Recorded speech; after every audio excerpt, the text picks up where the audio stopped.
Ads లేకుండా latest episodes చూడండి.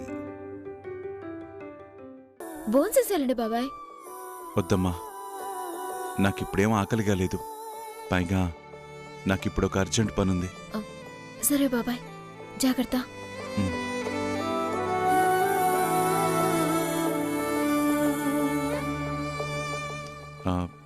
చిట్టమ్మా, మళ్ళీ మళ్ళీ చెప్తున్నాను, తప్పుగా అనుకోకు. సాధ్యమైనంత తొందరగా కాంతమ్మ చేతిలో ఉన్న నా ఆస్తి తిరిగి నా చేతికొచ్చేటట్టు చేయమ్మా. లేదంటే నేను మా అమ్మ రోడ్డు పాలు కావాల్సిందే. ఏంటి మాట్లాడుతున్నావు బాబాయ్? అవును చిట్టమ్మా, ట్రస్ట్ వాళ్ళు ప్రెజర్ చేస్తున్నారు. ఈ నెలాఖరులోపు గనక మా అన్నగారి ఆస్తి ట్రస్ట్కు వెళ్ళకపోతే నా పేరు మీద నా ఆస్తి మొత్తం లీగల్గా వాళ్ళు హ్యాండ్ ఓవర్ చేసుకుంటారంట.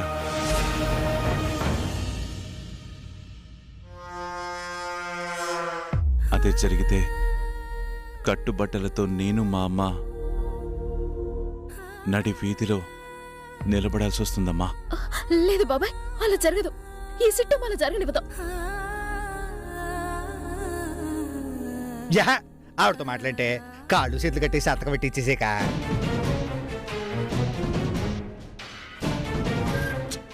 అదంతా ఈజీ కాదు బావా. పోలీసులు వచ్చి ఆల్రెడీ వార్నింగ్ ఇచ్చెళ్ళారు. మా అమ్మ ఇష్టపూర్వకంగా సంతకం పెడితే తప్ప బలవంతంగా మా అమ్మతో సంతకం పెట్టించే హక్కు అధికారం ఎవరికీ లేవని చెప్పారు.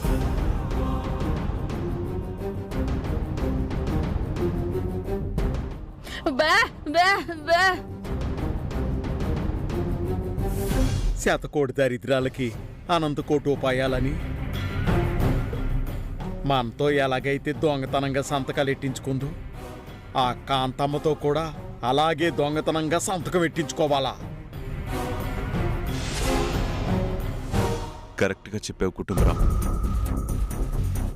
చూసావా తమ్ముడు, మనం ఎలా అయితే వాళ్ళని మోసం చేసి సంతకం పెట్టించుకున్నామో వాళ్ళు కూడా మనల్ని అలాగే మోసం చేసి సంతకం పెట్టించుకుంటారంట.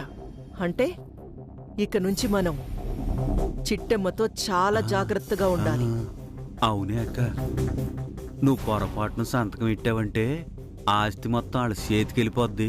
ఆ తర్వాత ఆ ఏర్నారాయణ బదులు కట్టుబట్టలతో మనం ఈదిలో నిలబడాల్సి వస్తుంది. అవునరా, ఆ పరిస్థితి వాడికొస్తుందేమో కాని ఈ కాంతమ్మకి ఎట్టి పరిస్థితుల్లోనూ రాదు. బాబాయ్, నువ్వే టెన్షన్ పడకు బాబాయ్. సాధ్యమైనంత తొందరలో నీ ఆస్తి నీకు ఇప్పించే బాధ్యత నాది. నన్ను నమ్ము. నువ్వున్నావు కాబట్టే ఇంత ప్రశాంతంగా ఉన్నానమ్మా.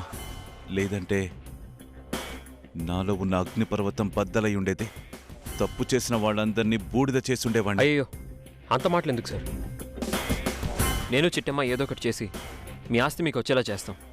మీరు దాని గురించి ఏం కంగారు పడకండి.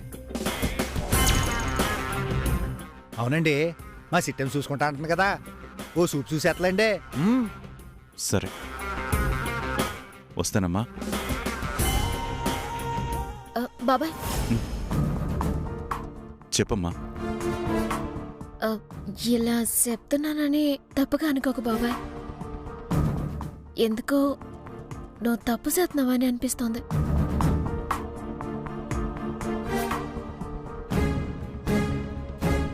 ఏం మాట్లాడుతున్నావమ్మా? అవును బాబాయ్, తల్లిని గుండెలో ఎట్టుకుని పోజెత్తున్నావా? అలాంటిది తోడు పుట్టిన సెల్లల్ని మాత్రం ఎందుకంతలా ద్వేషిస్తున్నావా?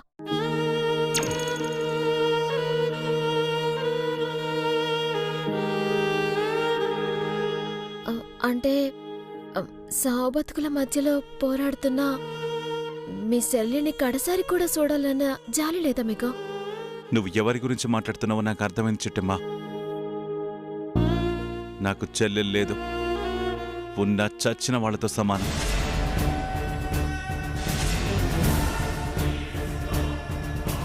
దయచేసి చచ్చిన వాళ్ళ గురించి నా దగ్గర మాట్లాడొచ్చు చిట్టమ్మా. తనింకా సావలేదు బాబాయ్, సావాలని కోరుకోకండి. ఎందుకంటే ఆవిడ మీ వంశంలో మీ రక్తం పంచుకు పుట్టిన మీ సెల్లెలు. మీకు తనని చూడాలని ఉండకపోవచ్చు, కానీ మిమ్మల్ని చూడాలన్న ఆశతో ఆమె ఏ కళ్ళతో ఎదురు చూస్తుంది.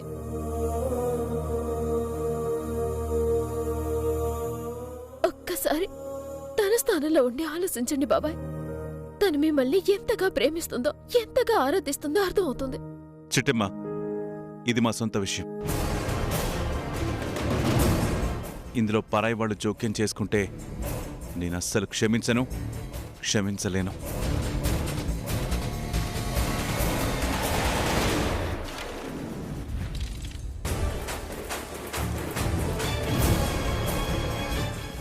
బాబాయ్, నీకన్నా చాలా చిన్నదాన్ని, మీ బిడ్డ లాంటిదాన్ని. ఇప్పటిదాకా మీకు అమ్మ మాత్రమే ఉందనుకున్నాను. కానీ నాకిప్పుడే తెలిసింది బాబాయ్, మీకొక చెల్లెలి కూడా ఉందని. ఆవిడ తన ప్రాణాలతో పోరాడుతుందని. ఈ బంధాలు పట్టింపులు ఇవాళ ఉంటాయి, రేపోతాయి బాబాయ్. కానీ మనుషులు పోతే తిరిగి వాళ్ళని ఎప్పుడు చూడలేము, కలవలేము బాబాయ్. ఒక్కసారి మీ పంతాలు పట్టింపులు పక్కన పెట్టి మీ చెల్లెలు గురించి ఆలోచించండి బాబాయ్, ప్లీజ్ బాబాయ్. ఆల్రెడీ చెప్పాను, ఇది మా సొంత విషయమని. దయచేసి వాటిలో తలదూర్చి మీకున్న విలువను పోగొట్టుకోకండి ప్లీజ్.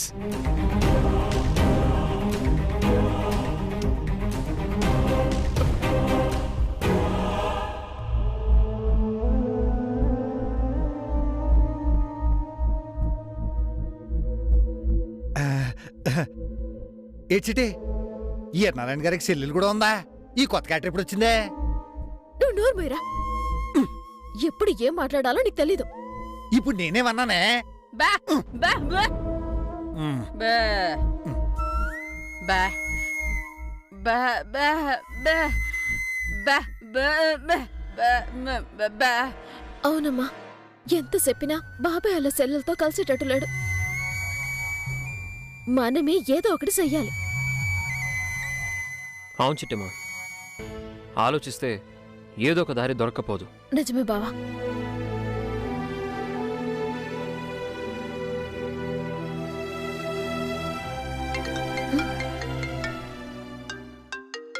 Phone ring అవుతుందటే.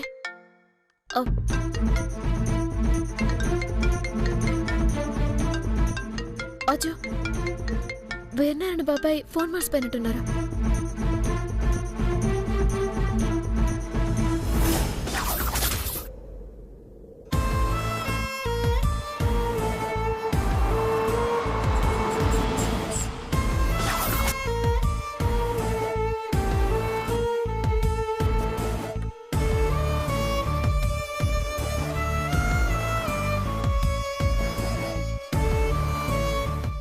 బాబు,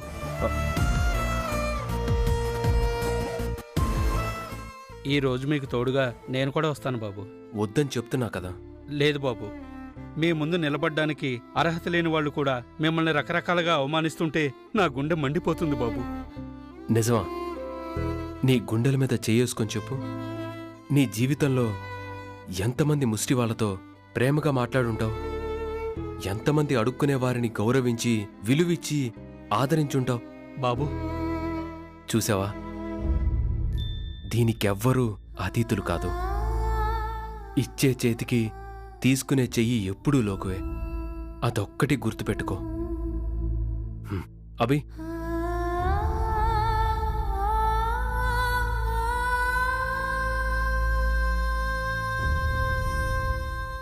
నా వెనక రాకు వీరాస్వామి, అర్థమైందా? సరే బాబు. అమ్మా,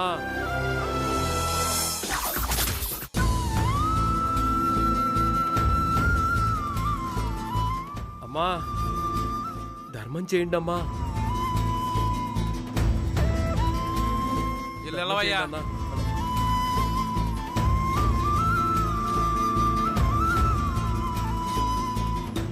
అమ్మా అమ్మా అమ్మా, కాస్తంత ధర్మం చేయండి అమ్మా. ఎవరూ లేని అనాథనమ్మా, ఆకలిగా ఉందమ్మా.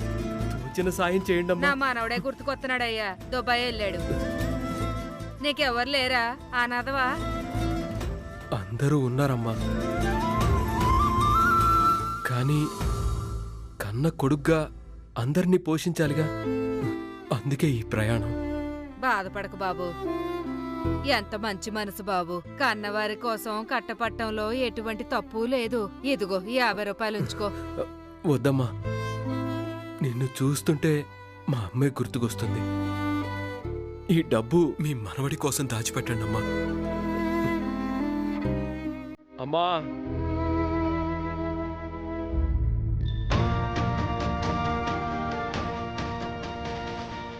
అన్న ధర్మం చేయాలి అన్న, మీ కాళ్ళు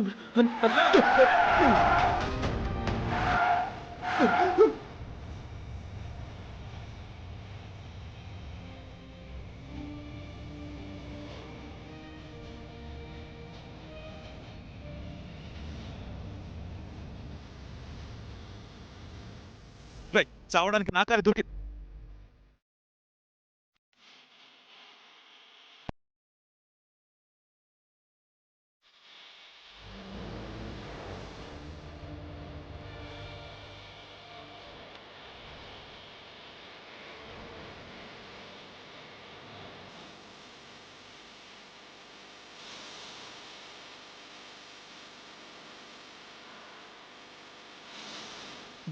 మావయ్య,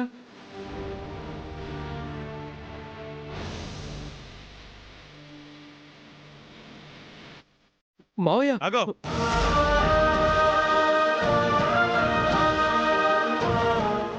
ఎవడ్రా నీకు మామయ్య? నేనెవ్వరికి మామయ్యని కాదు. నాకెవ్వరూ మేనల్లు లేరు. ఇంకొక్కసారి ఆ వరుసతో నన్ను పిలిచావంటే మర్యాద దక్కదు. మీరు కాదన్నంత మాత్రాన నాకు మావయ్య కాకుండా పోతారా? నేను మీకు అల్లుణ్ణి కాకుండా పోతానా? మనిద్దరిది మేనమామ మేనల్లుడు సంబంధం మావయ్య. నోర్బాయ్,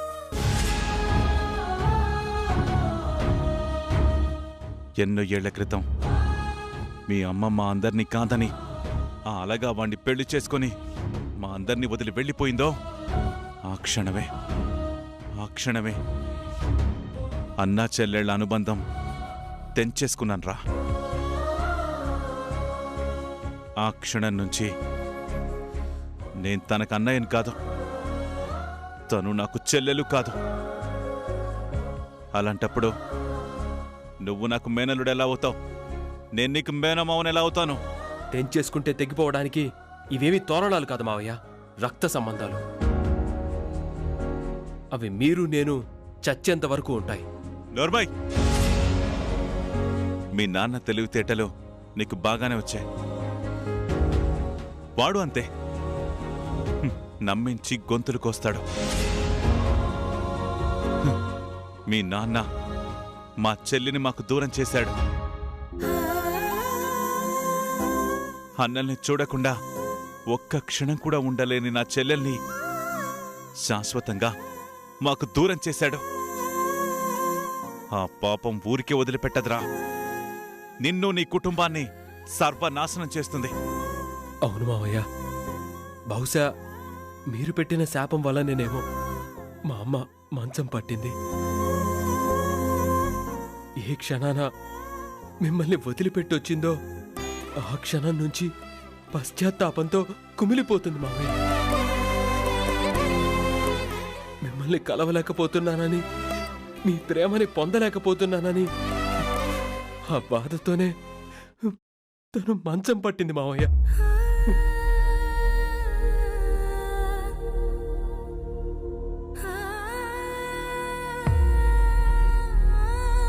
మిమ్మల్ని శారీరకంగా వదులుకుందే కాని మానసికంగా ఎప్పుడూ మీకు దగ్గరే ఉంది మావయ్య.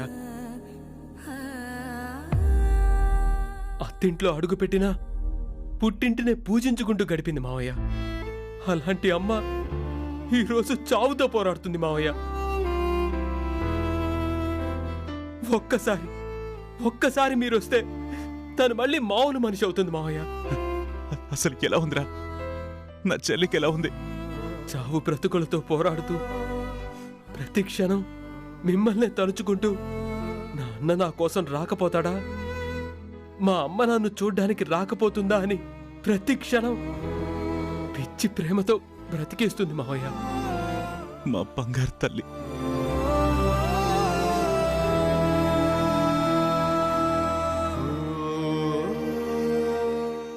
లేదు, నా అన్నకు నేను మాటిచ్చాను.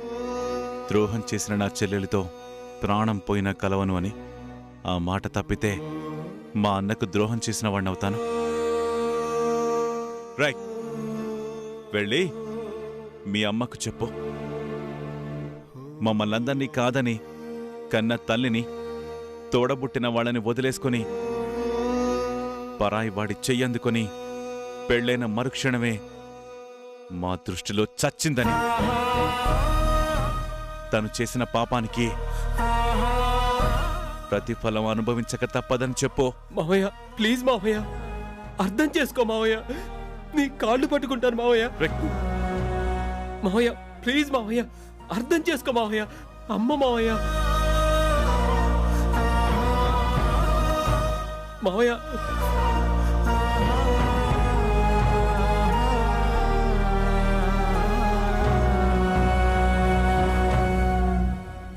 ఈ జన్మకే కాదు, ఏ జన్మకి దాని మొహం చూడను.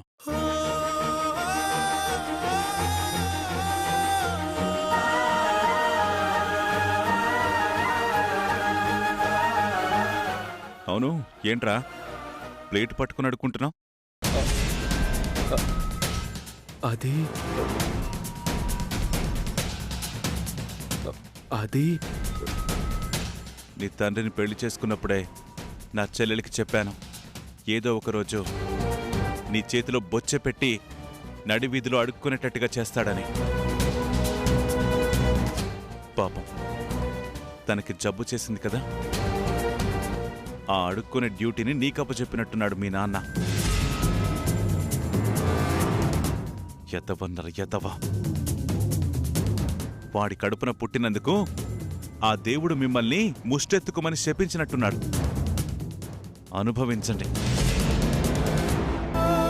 మావయ్య, మావయ్య ప్లీజ్ మావయ్య, మావయ్య అర్థం చేసుకోండి మావయ్య. మావయ్య, మావయ్య, మావయ్య, మావయ్య.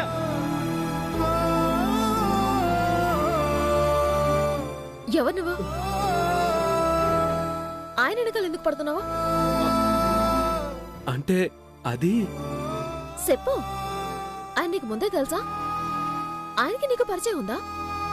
ఆయన నీతో ఏం మాట్లాడాడో? అది ఏం మాట్లాడతారండి? ముష్టెత్తుకుంటున్నా కదా. ఓ 10 రూపాయలు దానం చేయమంటే అందరిలాగే నోటికొచ్చినట్టు తిట్టి వెళ్ళిపోయారండి.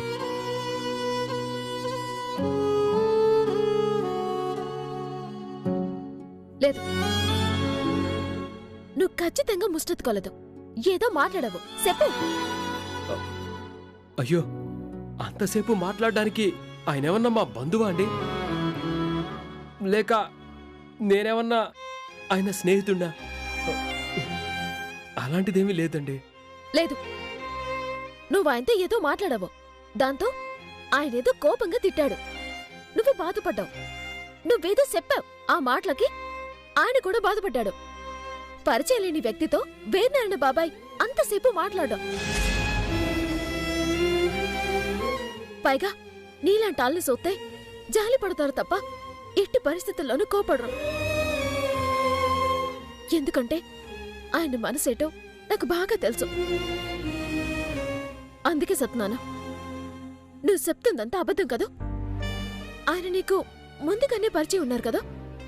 లేదండి, మీరు నమ్మినా నమ్మకపోయినా నేను చెప్పేది ఒక్కటే, ఆయనకి నాకు ఎలాంటి సంబంధం లేదు. గతంలో ఆయనకి నాకు ఎలాంటి పరిచయం కూడా లేదు. కేవలం ఆయన్ని ముష్టడిగాను. దాంతో ఆయన నా మీద కోప్పడి వెళ్ళాడు, అంతే.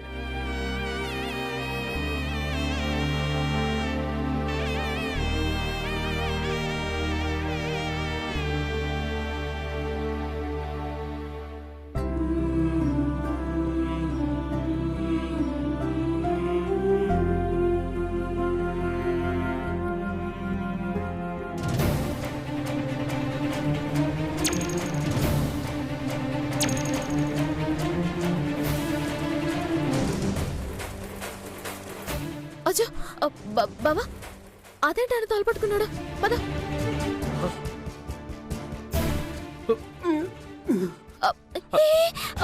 బాబు, బాబు, బాబు, బాబు, ఏమైంది బాబు? బాబు కళ్ళు తెరువు.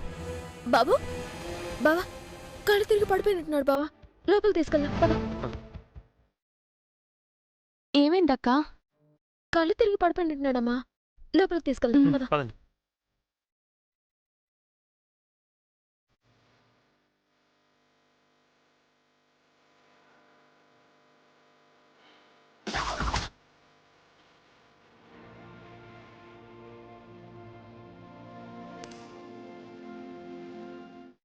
బావా మీరు తన లోపలికి తీసుకెళ్ళండి.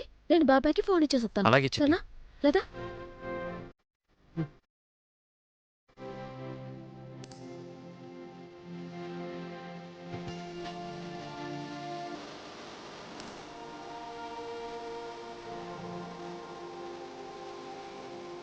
ఏమైంది అతనికి?